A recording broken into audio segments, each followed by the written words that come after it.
Harrison, welcome and thank you so much for coming on the Way of Champions podcast. I got to sort of first meet you and do some coach education in the soccer space for your incredible nonprofit, Soldiers To Sidelines, and just been a huge fan of your work and everything you're doing since. And I've always wanted to have this conversation, so I'm so glad you're here this week. Well, thanks for having me, John. I love having this conversation. Let's fire away. Let's fire away. Well, this for our listeners who don't know too much about Soldiers to Sidelines, I think need to understand you first. So you were an All-American football player at Johns Hopkins, and then you got into coaching, and you wanted to be a professional football coach, and you worked at everything from the NCAA to NFL. Talk about that journey, and maybe first of all the influence of coaches on your life, of what got you so interested in the impact that coaches can make. That's a great question. The impact that coaches can make is more profound, I think, than we on the surface give credit for. But when we really think about it, you look back on your life and you're like, yeah, my eighth grade coach really did have a positive impact on me, or sometimes even a very negative impact on me. But regardless, you still remember that when you're 45, 55 years old. And there's really no other profession quite like that, or a role in your life where, you're going to carry these memories for the next 50 years or until your grave. Like, most folks don't remember their fifth grade math teacher, but they remember who their soccer coach was, Hmm. Hmm. and so anyway, it's really powerful. And then for me, I'm just lucky where I had so many incredible coaches that made me want to be like them. My high school football coach, Mike Alberg, was really influential in my life, and I loved him. And then we still have a really close relationship to this day, where you know he was a young coach at the time and he had young kids, and he was super playful. He was laughing, he was having a good time. You could see he would come to practice and thoroughly enjoy his time with us. And I love that. And his little kids would be running around kicking over the cones. And I thought that was really cool too, because everybody was like a part of it. And some of the outsiders, in the town, maybe the adults would kind of give him some flack where it might have been a little bit too loose, could be more organized in certain ways. Uh, but it didn't matter because the way he affected us as players was so happy. It was great, and he didn't always win. We weren't always winners. We won my senior year, but I just felt like he had so much joy in his life and connected with us and the people in the community. That would be something that I would want to do. And he helped me get into college, and he gave me some great guidance to steer me to Johns Hopkins University, which I'm really grateful for. Um, and that experience was unlike anything else. My college football coach had a tremendous positive impact on me. His name is Jim Margraf, Mm. uh, who has passed. He passed at a young age, Mm. which was devastating.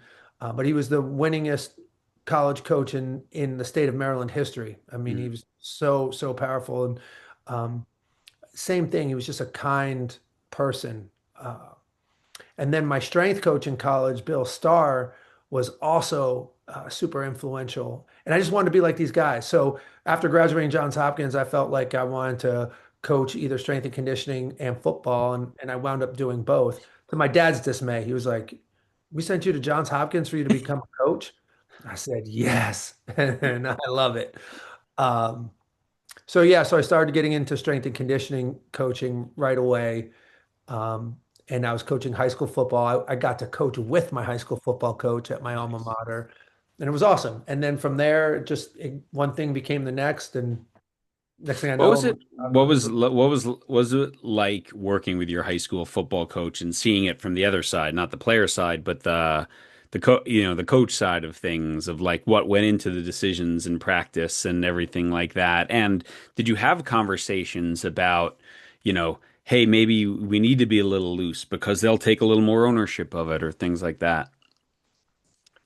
uh, so it really wasn't a like a mind altering perspective in now coaching alongside my head coach. Uh, because once you play college football, like you're more integrated, right? So after graduating college and then working alongside my high school head coach, uh, it was really an honor. So it wasn't like seeing a new perspective Hmm. in college. Now it's different, like playing in college and then coaching in the NFL. Like playing in college and then coaching in college is very, very different. Hmm. But at the high school level, not so much. But it was wonderful to now share those feelings and like have like this friendship with a guy that, I admired so much. Yeah. So you go on and you're coaching for Washington in the NFL and you're doing that. And I mean, what was that step like? And what was coaching at that level like in terms of relationships with players and things like that? I'm not quite sure what years you were there. And certainly people who work in like the strength space have this really unique relationship because not every coach has a relationship with every player, Right. but the strength coach does. And so you're this really important, I think, resource for head coaches and position coaches, but also you get to know everyone. You get to influence everyone, not just the linebackers, the D backs or something like that. Yeah. So it is very relationship driven in the strength and conditioning space, and I love that aspect of it. Granted, I was at the Washington Redskins at the time. I was contracted to do work in 2005 and 2006, and then 2007, Joe Gibbs hired me full time to be an assistant strength and conditioning coach, which was wonderful. Um, yeah, those relationships they're kind of like friendships. It's interesting where some of the players are older. They were older than me. I mean, I was 28 years old Hmm. my first year being on the teams, and of course we had guys well into their 30s.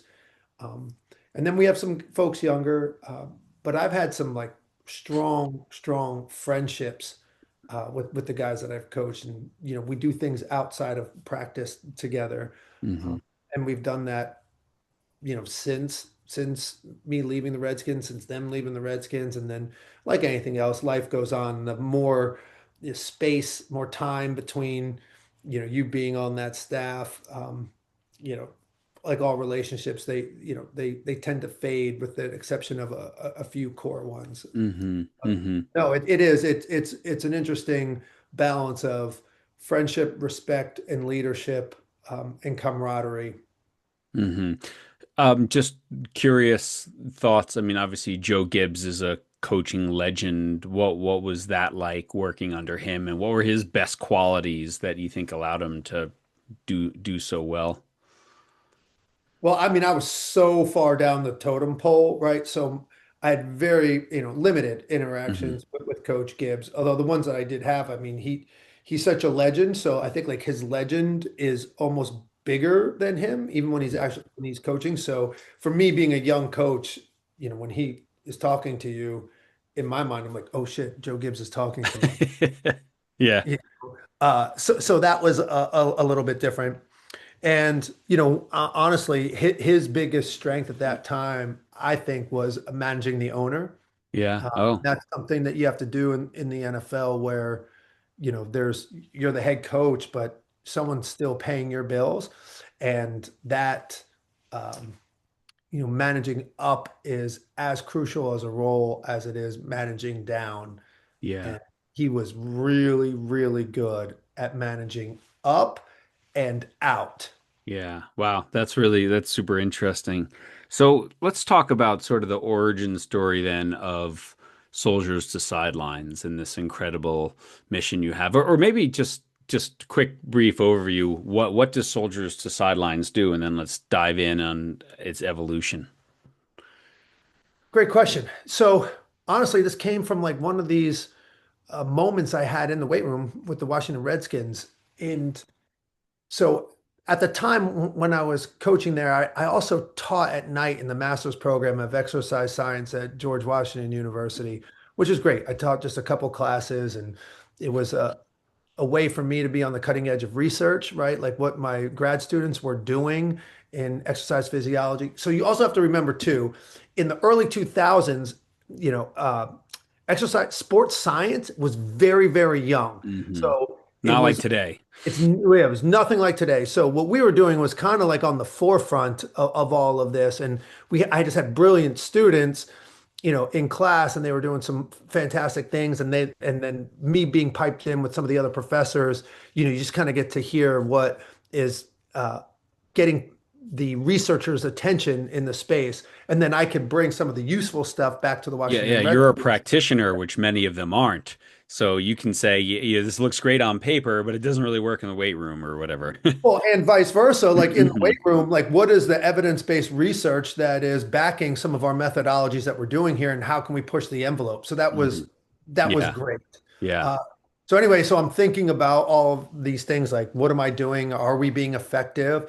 And so one day I was having a one-on-one workout with Santana Moss. He was recovering and maintaining a hamstring issue. So he was able to play, but it was like one of these things where, he had to have a very specific routine to make sure that that thing was lined up to perform on Sundays. Mm. And so, he's doing the program, the workout to a T with great intention and focus because it just matters to him. A high performer and his craft meant a lot.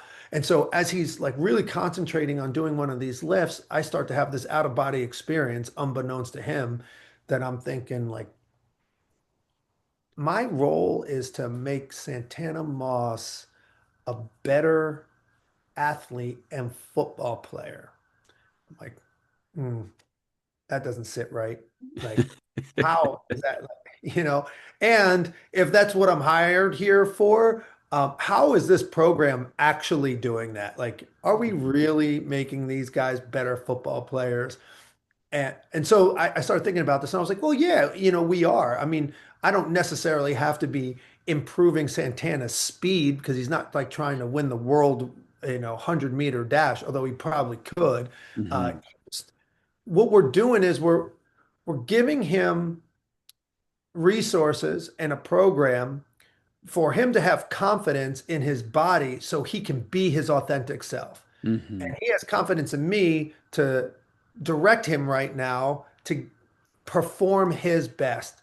And if he is confident on Sunday and he believes that he has prepared to perform, he's going to be the best version of Santana Moss that already exists. And if he can just be more of who he already is, we're going to win a lot of football games because he is awesome.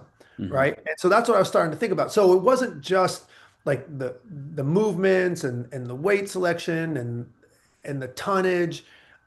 There's like a sports psychology thing going on here. And then I start thinking, well, there's a lot that goes into this. And then I start thinking about what are all the sciences that we would need to be PhDs in to become the ultimate coach. Yeah. So I would just start writing curriculum about this stuff. Like I'm used to doing research and reading, and I would just take notes. And I created this curriculum over time of understanding, biomechanics and energy systems and football, like the position of wide receiver, the offensive philosophy, defensive philosophy. Then you talk about nutrition, sports psychology, how to motivate, how to communicate, inspire, like all of this stuff. And it was just sitting dormant on my computer. Because ultimately, I was like, I'm going to use this information so I could be the best coach I could possibly be. Hmm. All great coaches in the NFL get fired. Yeah. That's what happens. So when Hmm. Mike Shanahan came in, he brought his own staff in. So then I started coaching high school football. So I started coaching defense at Gonzaga High School.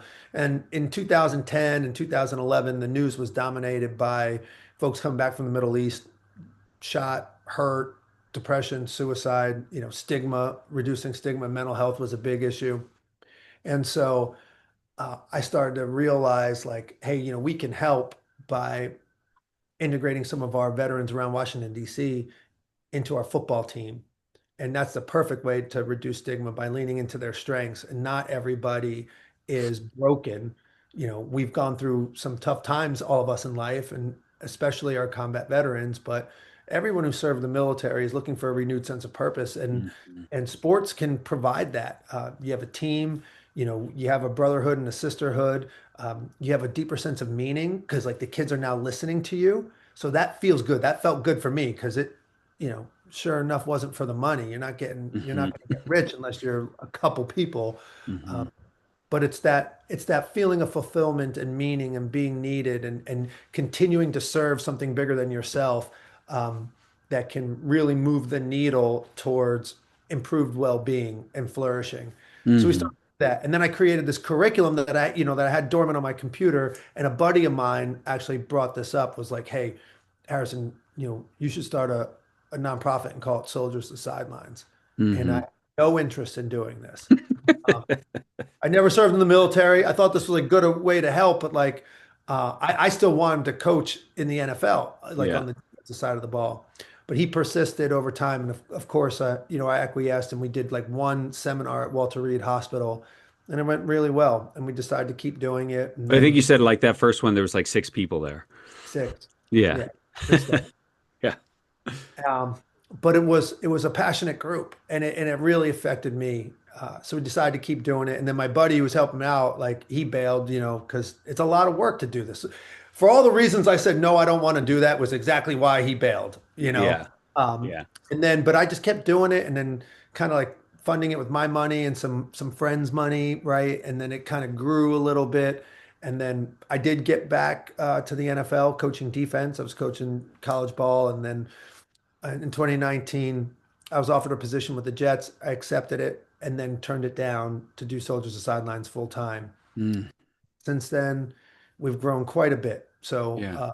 it's not Well, just football, it's 8 sports.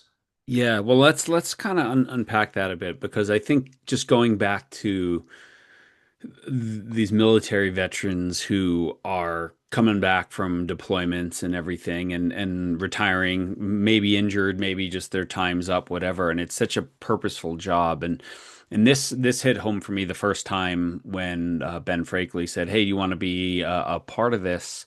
My dad was a military vet, but he was also a fireman. He was a New York City firefighter, got injured. He did 57 years as a volunteer firefighter. When he couldn't go to fires anymore, he taught firefighting, and then he was just around. And um, he passed away this summer, and the department did this incredible funeral for him. I mean, police procession of cars blocking highways, giant American flags in our town. It was unbelievable. And my kids were there who kind of knew my dad as, the old crotchety 90-year-old, and to see like who he was in the eyes of so many people. But I bring that up because being a first responder is such a higher sense of purpose, right? Of togetherness. And I know why he stayed. I know why he kept going to the fire department at 85 years old, because it gave him so much. And so when I heard that you were doing that, that about your nonprofit, and that these men and women, they come back and all of a sudden they had this real purpose, and now it's like I'm an electrician or whatever I'm doing, right? It's a good job, but I don't have the same purpose. Um, just what a great way to say, I can give that to you again. Totally. And it's really what we're providing is an avenue to serve again. Mm, Because there's a lot of sense there's a great sense of purpose in being an electrician.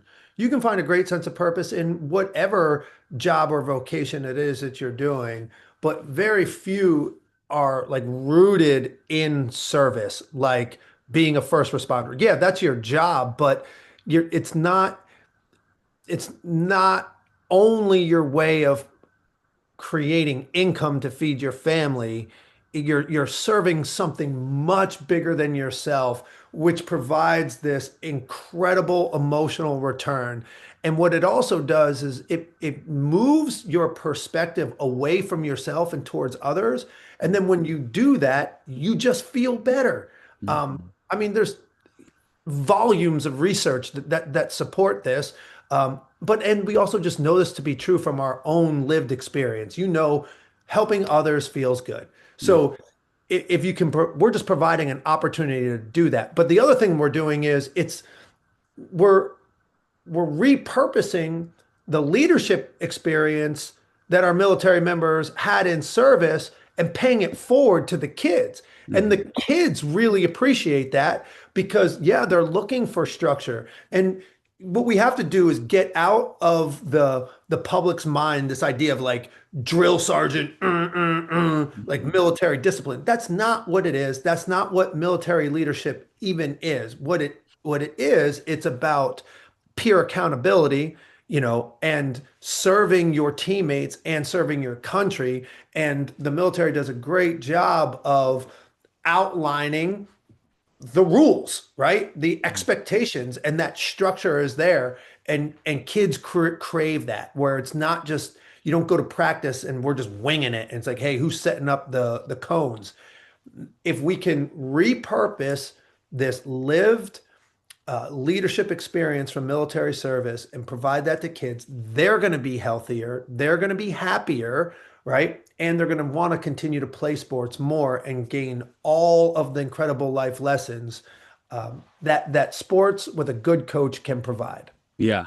I mean, everything you said is so impactful and it's so true, right? So our country has spent 5, 10, 20 years investing in the leadership abilities and discipline and hard work and physical fitness and all these things that are qualities of great coaches. And also, what are those soldiers learning? They're learning who is a good leader? Who would I want to follow? Who would I not want to follow? Who do I believe in? Who doesn't? Who takes ownership? Who blames? Right? So they have this lived experience of what that is, and now you're just putting a ball in their hands or a stick or whatever the sport is, and repurposing that. It's such a brilliant idea because where most coaches I think struggle is not the X's and O's, right? The ex-athlete, the football player, the soccer player, you got the X's and O's and the tactics and techniques. It's how do I connect with people? How am I organized? How can I instill discipline? How do I inspire? How do I motivate? Yeah. And you got people with 20 years of that. And we're just saying now use it in this other field. And it's important for what we do is to show how to repurpose that so it's accessible to the kids. Because what I've learned in doing this is, yeah, there's all this wisdom and experience from the service member, but something happens. It's like once you transition out, it's like that gets left back over there and doesn't come with you into the next phase of life. I don't know why that phenomenon exists. I mean, it's not everyone. This is a general sweeping example, but as much as we hear that companies struggle to meet the veteran where they are and understand that their skill sets, like how those things translate, well, I've also experienced that veterans have a hard time like understanding how their experience can actually translate. Like you can do it. And it Soldiers to Sidelines provides curriculum to bring that out of the service member to say like, hey, how you've done this? Well, think about packaging it in this way and delivering it to these kids in this way. And it's the same thing. You already know what to do. Now it's like we're giving the affirmation and the courage to keep doing that, for a 10-year-old. And it'll Yeah. land with a 10-year-old girl. It 100% will. It'll land with an 8-year-old boy.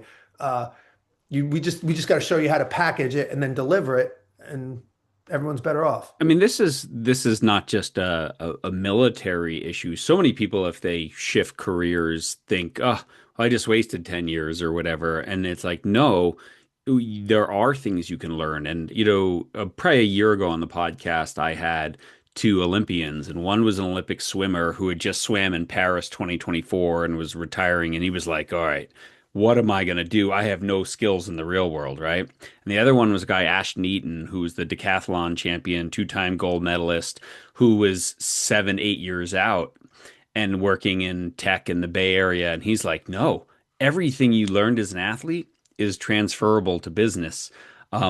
He goes, the craziest thing, I walk into my boss's office and I say, coach me, teach me, what can I do better? And my boss is like, whoa, no one else wants that. They don't even want to be criticized or anything.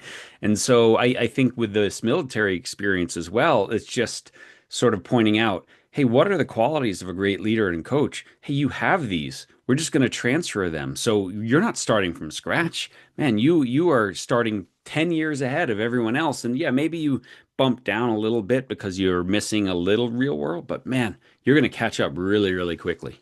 Yeah.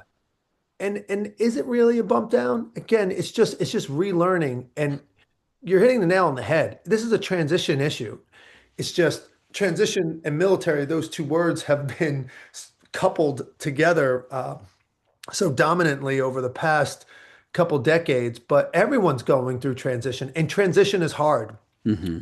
Getting divorced, where it's a career change, whatever the transition is, it is hard. There's one way that we've been doing something, right? And now all of a sudden it's different.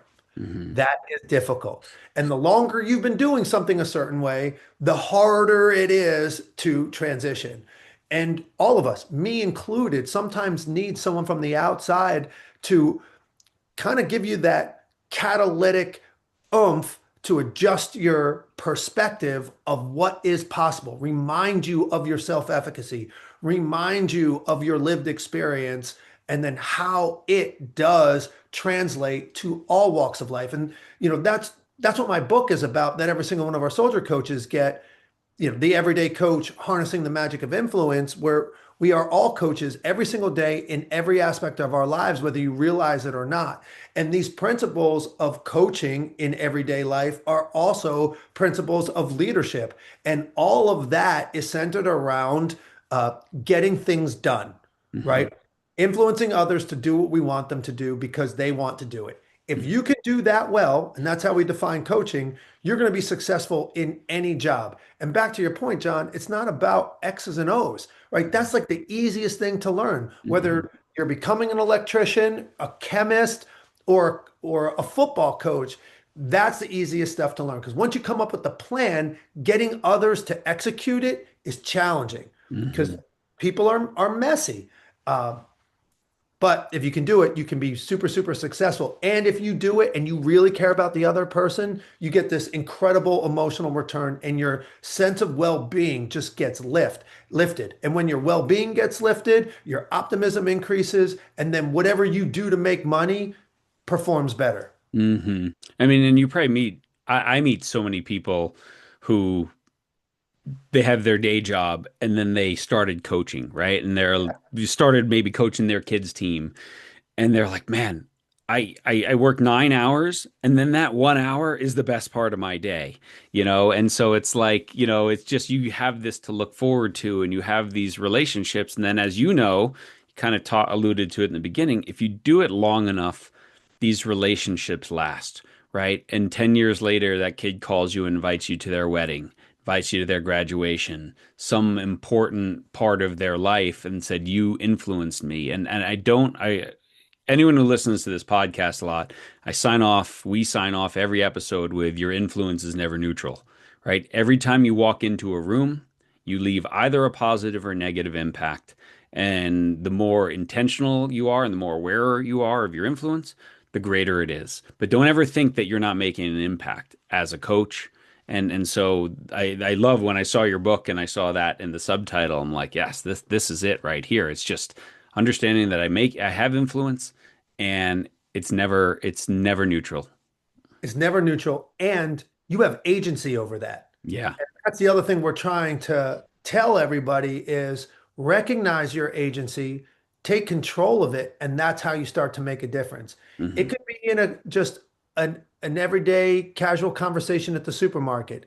It's what you say to somebody when you're holding the door for them, or it's what you say and how you say it when you're pitching a multi-million dollar deal in a boardroom. It's all the same. What I'm trying to say is, are we being intentional and proactive how we're treating these moments to influence the people around us? Because to your Hmm. point, it's happening one way or another. It's happening one way or the other. And I think also teaching coaches, I think most people who get into coaching, think everyone's going to love me, parents are going to love me, this is going to be great, and then that's gone like a week later. You're like, this is crazy, right? And then also, an athlete like yourself, an All-American, you think that every kid's going to be like you. They're going to be as dedicated, hardworking, focused, whatever. And so that's a hard transition as well to be like, man, Some of these kids aren't into it. This kid's got a lot of ability, but not the focus. This kid's family is a disaster, and whatever. And so recognizing, to go back to influence, that it's not neutral, and you might not see the fruits of your influence today or this season or this year, but it might be 5 years later when that kid finally the light bulb goes off, and they're like, and they call you up and go, "I just want to say thanks. You believed in me. You held me to a standard that I didn't want to do, and I hated you for it in the moment, and I'm so grateful for it now." Those are the best coaching moments. Those are the best coaching moments. And they say like, I hated you in the moment for it. No, they didn't. They were just disappointed in the outcome, right? Mhm. And what they hated is a strong word, is you were just making them, you were just stretching them, making them put in a little bit more effort. And, that's something for all of us to remember, even as we're coaches, as we're doing this for our athletes. Are you doing that for yourself? Mhm. How are you stretching yourself? And who in your life is stretching you? And are you welcoming it? Because so often, like it's easy. Well, I'm the coach. I'm here to develop these kids and hold them accountable and everything else. But for some reason, when we turn around in our own lives, like that gets thrown out the window. I Mhm. can't believe this guy's making me do this. Yeah, Give totally. me, why can't I just get the raise? Why can't I Well, get the raise? Why can't I just start even if I don't feel like working hard in practice? Whatever. Yeah. yeah. Um, how do you help? I mean, I think one of the most important parts on the journey of becoming a youth coach or a sport coach is the self-awareness journey, like recognizing your own narrative around sports in your life, if you had unfulfilled ambitions or you made it or whatever it is, um, and coming to terms with that. Because I think a damaged person can become a damaged coach, and a damaged coach can be a very dangerous coach for kids, right?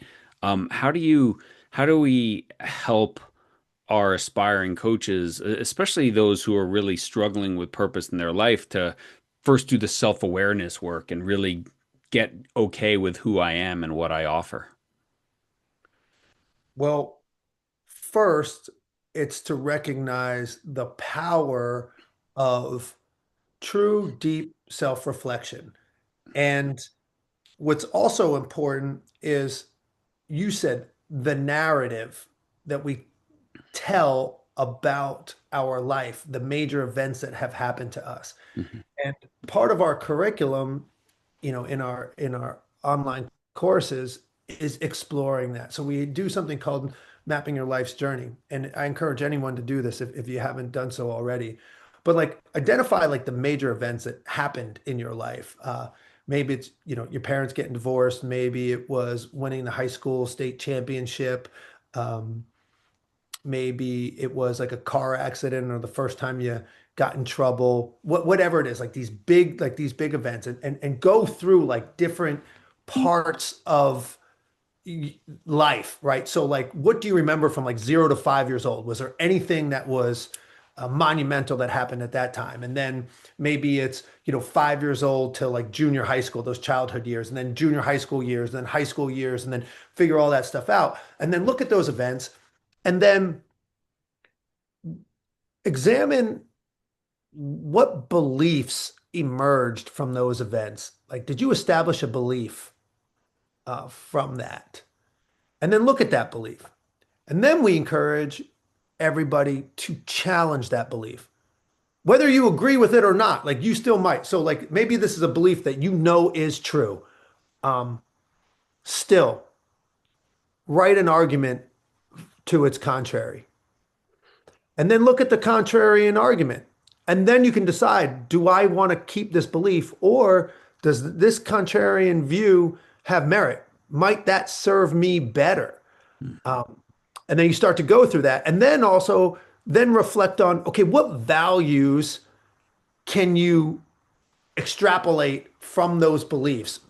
And these values are really important because that's going to eventually lead you to your coaching philosophy.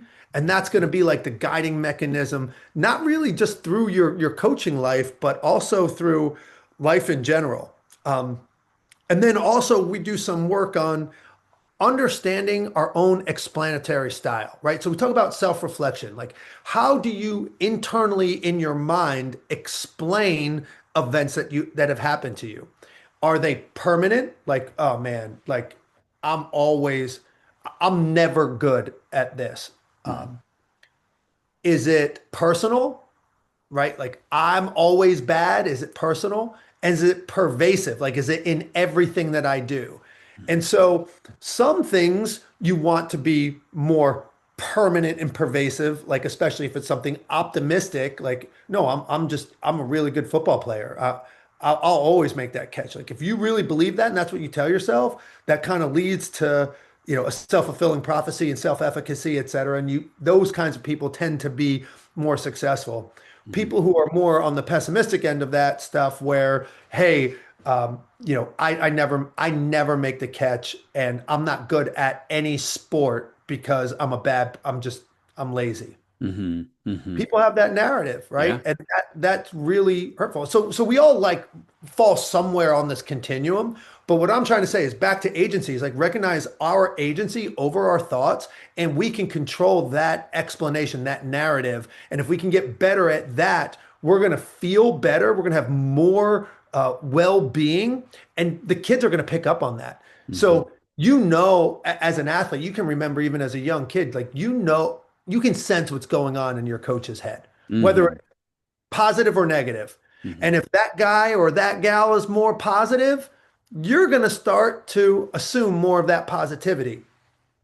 So anyway, yeah, No, that's do I it. mean, I think that's so critical, and I'm so happy you're doing it because I think so many coach education programs never take that look inside first. They go straight to here's some drills, here's some tactics, here's, some physical training, but they never say, stop, like, why do you coach? Well, what's your purpose? Why are you here? Right? And that's such an important part of the journey. Um, how has your leadership changed in this process? Like how have you evolved from someone who's it's an idea and I'm training six people to this massive nonprofit now that you're, doing all these training, you've trained thousands of coaches and some of them are coming back and doing 2.0 and influencing hundreds of thousands of athletes. Your influences and their influences rippling out. Well, it's evolving, that's for sure.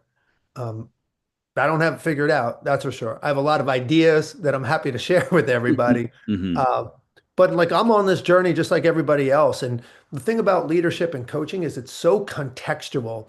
There are some truisms, right, that show up in all the leadership books, mine included. But it's understanding how we frame some of these leadership maxims and how it relates to me in my life writ large and how it relates to me in my life at this very moment.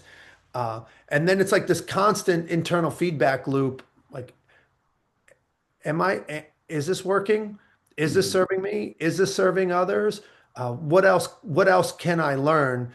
And anyway, it just evolves, right? As the Hmm. situation changes, the context changes, the size of Soldiers to Sidelines grows. That's going to change.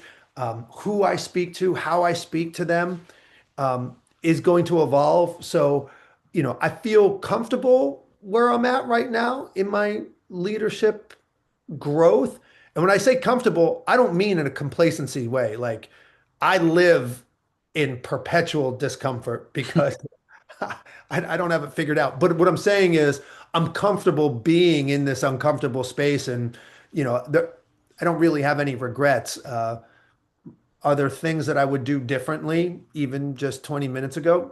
Certainly. Hmm. Hmm. But I don't think it's as um, catastrophic or impactful where I need to shift too far off of X. I think I'm comfortable with the trajectory I'm on at this moment. Well, you can, I mean, sense anyone, certainly anyone watching this, but even anyone listening can hear your passion and your enthusiasm and like this is where you belong. This is what you're supposed to be doing. And I think, it's funny, but part of coaching, part of leadership is also saying, "Yep, I screwed that up. That wasn't the best decision, and that's okay." And that's really impactful for kids. If you screw up everything all the time, that's maybe impactful in a bad way. But like, hey, I got it wrong. I own that is a really impactful thing for a leader to say. And then your athlete is more likely to be like, yeah, and I could have done this better and I could have done this better, right? That idea of extreme ownership, Jocko Willink or whatever. Like, I think this is like such an important thing. So I'm not supposed to be perfect. I'm a flawed human being. We all are. Could be a little bit vulnerable, and I can just share that. And I'm going to do my best, and I'm going to learn just like you're learning. And that's just such a great role model because when you're okay with messing up and you're okay with and actually looking for opportunities to mess up, right? The best teams, the best athletes are pushing and uncomfortable, so they will mess up, so they will learn. It's just a great mentor for kids. It is. And I think the big takeaway that I hope everyone takes away from all of this is, yeah, it's okay to miss. Get out there and lead, get out there and coach, do your best.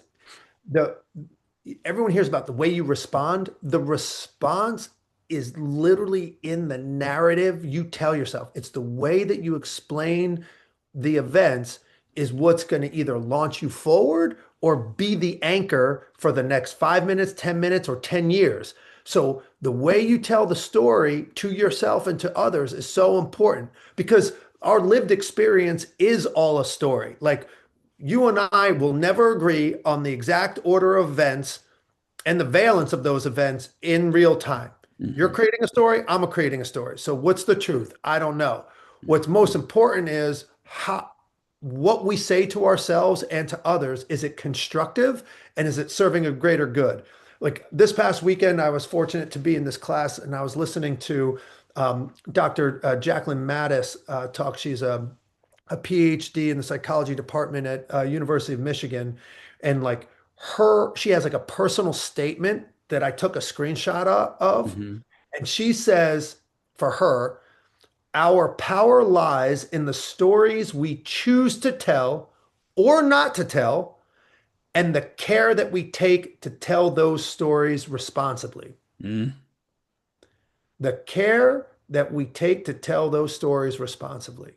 And Hmm. those are the stories we're telling our kids when we're coaching them. Those are the stories we're telling ourselves. Those are the stories we're telling our wives, our employers. And if we take care and really pay attention to that and understand our agency to choose the story, man, you can be extremely powerful.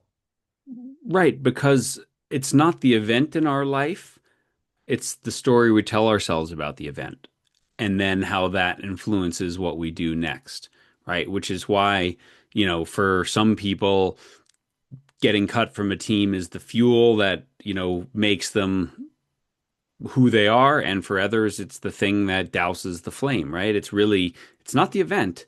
It's that story. And that story is our agency over that story, our recognition that I get to tell the story. I get to give this meaning, not somebody else. And anyone understands this, whether it's you screw up at work, whether you screw up your marriage, whether you screw up, an important relationship in your life, the story you tell yourself about it is massively important. And what an incredible lesson to impart, especially to young people, that you know what, you got benched. What story are you telling yourself right now? Because is it helping you or is it hurting you? That's right. Yeah. What a huge thing. I think honestly, I think it's like the root of all well-being. I mean, there's this pretty famous structure of well-being called PERMA, and it was founded by this guy, Dr. Martin Seligman, who founded the field of positive psychology. And it stands for positive emotion, engagement, relationships, meaning or mattering, and then some kind of accomplishment. So if you can have high levels of those five things, you would be said to be have a high level of well-being and considered flourishing, like if you're on all Mhm. those. And of course, it's like an equalizer. It's up and down depending on the moments, but if we can recognize more positive emotion of our lives, be engaged, like in the moment, paying attention to ourselves, paying attention to the thoughts that we have and understanding that, hey, they're coming and going, that those thoughts don't define you unless you choose to. So choose which thoughts you want to attach to. That's huge. Like this is a level of engagement in the moment. And then leaning into relationships, like relationships that matter with your spouse, with your kids, with your community, right? And then a sense of meaning, a sense of purpose, right? Doing something bigger than ourselves. And then working to accomplish something like having personal goals or goals in work. And it's not even necessarily about achieving those goals, but it's working to achieve those goals uh, Hmm. is where the well-being lies. But, Hmm. I think all of that is enhanced by paying attention and creating the intention of how you want your thoughts and behaviors to serve you and those around you. Yeah. And what an amazing thing, because in teaching the soldiers to teach this to kids and doing the work themselves, they're the ones healing. They're the ones doing that. And you have some amazing videos at soldierstosidelines.org, and I'll put all this in the show notes of like just people saying like this becoming a coach saved my life. Like I was in this downward spiral, done with the military, lost my job, got divorced, and coaching gave me a purpose. And there's such powerful moments that, hey, if it saved my life, man, how many lives do I have the opportunity to save, every time I step on the field, every time I step on the court?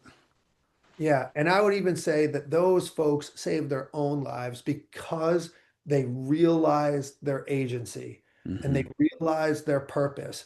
And sometimes it just takes that catalytic moment to change your perspective just for a moment to realize, yeah, everything that's happened to you in your life, good and bad, tragic and triumphant, can serve the very next moment for better. Yeah, yeah, every single time. Um, Before we kind of sign off here, I want to first give you a chance. Like, how can people grab your book? And then also, you have a podcast as well. How can they connect with all that? And we'll, of course, put all this in the show notes. But yeah, just share that with everyone. Yeah, absolutely. You can purchase the book, The Everyday Coach, Harnessing the Magic of Influence, written by me, Harrison Bernstein. It's on Amazon. So just purchase it on Amazon. The best part about purchasing that book, it's a donation to Soldiers to Sidelines. So I don't make a dollar on that. All of that supports Soldiers to Sidelines. So, and also, whether you're a big reader or not a big reader, the book was written intentionally to be fast. So some of the chapters are half a page. I'm really leaning into the sense of accomplishment in the PERMA model. Uh, so Yeah. it Read goes 10 chapters tonight. Perfect. 10 Yeah. chapters. Yeah. 8 That's minutes, awesome. ready to go. And what about the Uh, podcast? Talk a bit about the podcast. yeah. So it's called Harrison Bernstein's Everyday Coach. And these are conversations just like this, but with different military leaders and big time sports coaches and business leaders of how everyday coaching moments has affected them in their lives and the success in their careers. And there's some really candid moments in some of those conversations. So you can get Harrison Bernstein's Everyday Coach podcast wherever you get your podcasts. It's available. Awesome. Well, I think these conversations are so important because there's no one that we look up to in sports or in business or whatever aspect of life that has this straight upward trajectory, right? Everyone has had some event. There was this sports scientist in England. He said talent needs trauma, and I don't know that trauma is the perfect word, but like we always need some. There's some sort of event that their beliefs around it and their narrative around it shaped in a positive way and propelled them forward. And so the tough event in your life and the tough event in the life of the kids you're coaching, you can influence their story and their beliefs around that. And when you do that, that's when you truly become this transformational figure in people's lives. Yeah, and I think one of the things to remember, uh, exactly to your point, is that all of this requires effort, Yeah. like attentional effort. Yeah. Uh, and it's absolutely worth it to put in the effort, to think, to reflect, um, to be present in the moment. It takes effort to want to do good, and it takes effort to do good. And the response you get isn't always, feeling good. You just got to persist over the long term. It's like, do you want to commit to serving others so that you can recognize a greater sense of well-being and flourish? And Mm. the easy way out is the games on your cell phone. The easy way out is binge watching TV. And although those things are pleasurable, um, they don't require any effort. So anything that is difficult, do more of that. Hmm.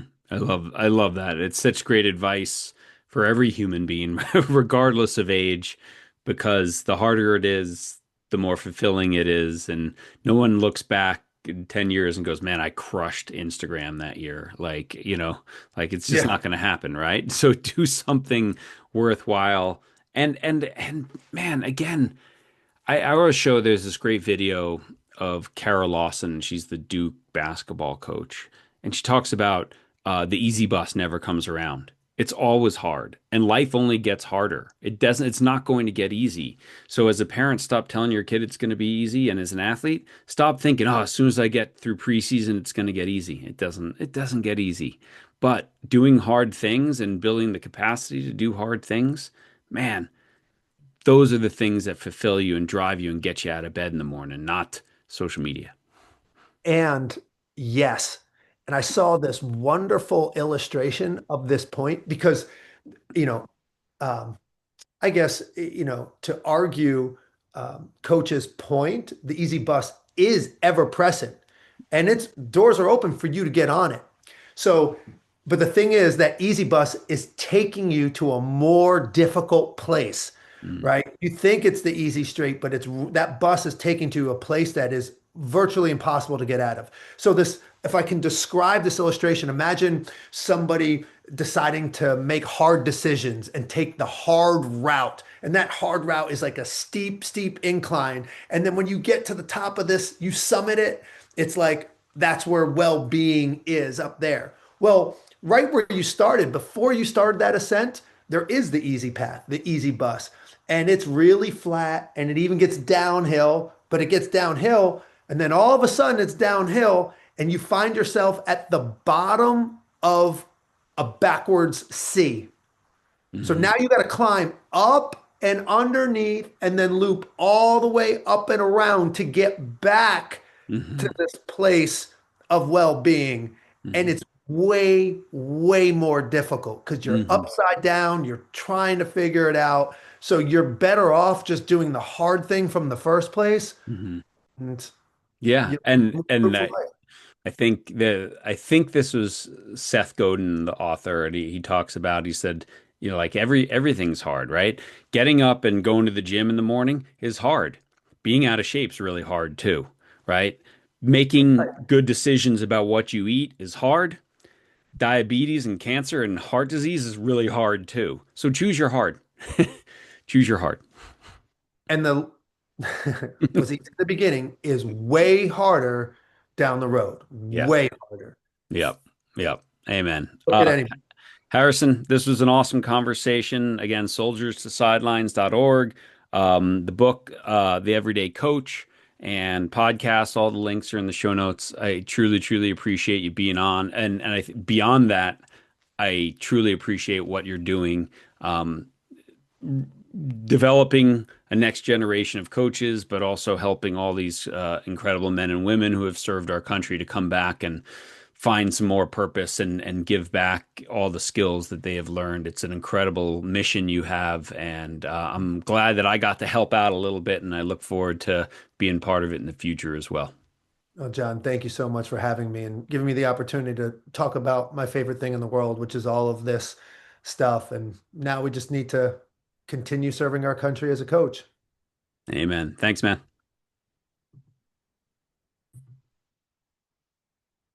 Thank you all for listening. Thanks again to Harrison Bernstein. A great conversation, an incredible organization, soldierstosidelines.org. Check out the website, learn all about them. Check out the book there, the book on Amazon. It's all in the show notes. Um, but what are just an incredible resource that we potentially have in our communities, our first responders, our police, our firefighters, our EMTs, and then, of course, all these military people coming back, finishing their service, who have been taught so much about camaraderie and togetherness and culture and leadership and discipline and hard work. They're three-quarters of the way there as a coach. Let's look for them. Let's reach out to them and get them in front of kids and maybe help them get that sense of purpose back that maybe they're missing and they lost. Okay. Thank you, Sprocket Sports. Thank you to all of our Patreon podcast champions who make a small donation every month and get access to our premium membership site, all our courses, best podcasts, best blogs, all curated for you, whether you're a coach, parent, or an athlete. Really, really appreciate it. Thanks everyone who leaves reviews. Shares this podcast, shares our story. We truly, truly appreciate it. Follows us at CTG Project HQ on Instagram or look me up on LinkedIn. That's where we sort of send the little snippets about all this stuff. Okay. So remember, your influence is never neutral. So go out there and change the world and make a difference in someone's life, just like they are at Soldiers to Sidelines. See you again next week, everybody.